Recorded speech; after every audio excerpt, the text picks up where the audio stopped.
আসসালামু আলাইকুম এভরিওয়ান, সবাইকে স্বাগত জানাচ্ছি নতুন আরেকটা রেসিপি দেখার জন্য। আজকে তৈরি করে দেখাবো খুবই সুস্বাদু বাংলাদেশের রেস্টুরেন্ট স্টাইলের বুটের ডাল দিয়ে সবজি রান্নার রেসিপি।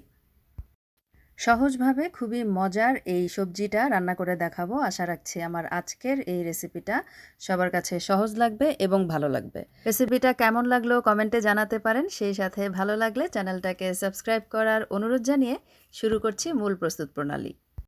সবজি রান্না করার জন্য এখানে নিয়েছি বেশ কয়েক ধরনের সবজি, তবে আমি যা যা নিয়েছি এর বাদেও আপনারা আপনাদের পছন্দ অনুযায়ী সবজি এখানে অ্যাড করতে পারেন।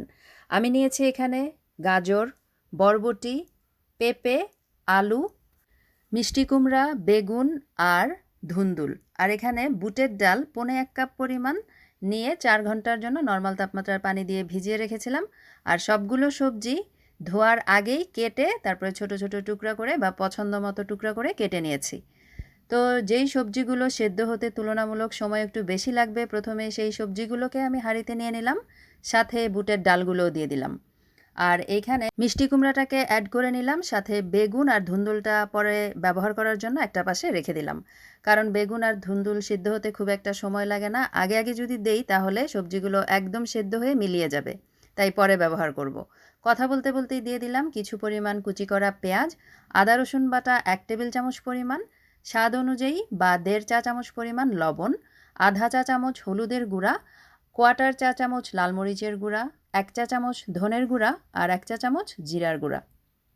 এবারে দিয়ে দিব সামান্য একটু তেল, রান্নার যে তেল আছে সেটা 2 টেবিল চামচ পরিমাণ দিলাম। এবারে সবগুলো উপকরণ একসাথে সুন্দরভাবে মেখে নেব।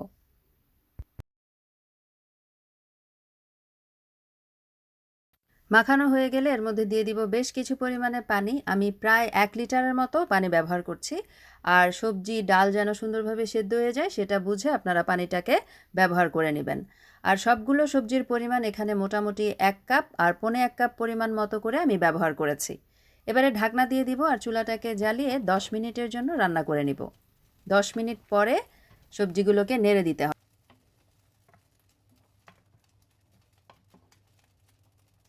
এখন আবারও ঢাকনা দিয়ে দিব আর এই সবজিগুলোকে 15 মিনিটের জন্য রান্না করে নিব। চুলার আঁচটা মিডিয়ামে ছিল। 15 মিনিট পরে ঢাকনা খুলে সবজিগুলোকে নেড়ে দিচ্ছি। এই পর্যায়ে কিন্তু সবজিগুলো মোটামুটি সেদ্ধ হয়ে এসেছে। এখনই এর মধ্যে দিয়ে দিব কিছু কাঁচা মরিচ আস্ত আর দিয়ে দিলাম বেগুন আর ধুন্দুল। খুব ভালোভাবে উল্টে পাল্টে নেড়ে দিতে হবে।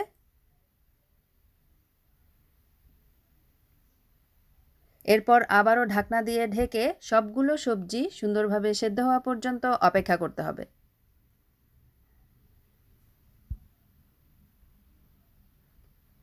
মাঝে অবশ্যই 2-1 বার নেড়ে দিতে হবে, না হলে তলা থেকে আবার লেগে যেতে পারে।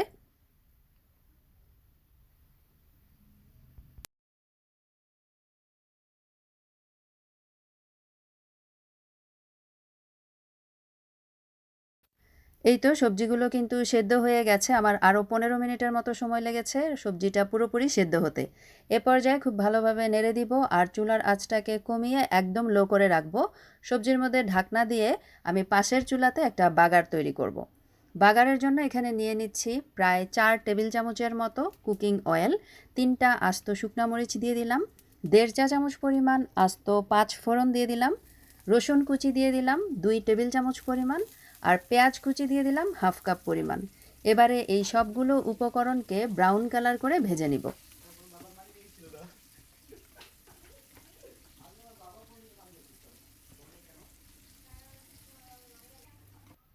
বাগারের মধ্যে পেঁয়াজ রসুনের পরিমাণটা একটু বেশি দিলে সবজি কিন্তু খেতে টেস্ট অনেক বেশি হয়, তাই পেঁয়াজ আর রসুনের পরিমাণটা একটু বেশি ব্যবহার করতে হবে। এই তো যখন এরকম লাল লাল হয়ে যাবে তখন এই বাগারটাকে সবজির মধ্যে দিয়ে দিতে হবে। কিছু পরিমাণ ধনেপাতা কুচি দিয়ে দিচ্ছি, এটা অপশনাল, পছন্দ না করলে না দিলেও হবে, তবে দিলে ফ্লেভারটা বেশ ভালো আসে। এখন উল্টে পাল্টে নেড়ে নিব। আর সবজিটা কিন্তু এরকম মাখা মাখা অবস্থাতেই চুলা থেকে নামাতে হবে, কারণ ঠান্ডা হয়ে যাওয়ার পরে এটা আরেকটু টেনে আসবে। এই তো তৈরি হয়ে গেল ভীষণ সুস্বাদু বুটের ডাল দিয়ে সবজি রান্না।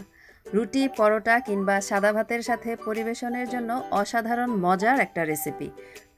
সবজিটা রান্না হয়ে গেছে, চুলা থেকে নামিয়ে নিলাম। এবার অন্য একটা পাত্রে পরিবেশন করে দেখাচ্ছি। এই ছিল আমার আজকের খুবই মজাদার একটা রেসিপিটা বাসায় ট্রাই করবেন, আশা রাখছি খুব ভালো লাগবে।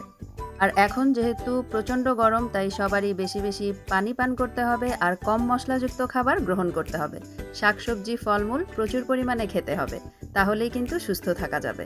তো সবাই সুস্থ সুন্দর ও যত্নে থাকবেন। আজকে এ পর্যন্তই। আল্লাহ হাফেজ।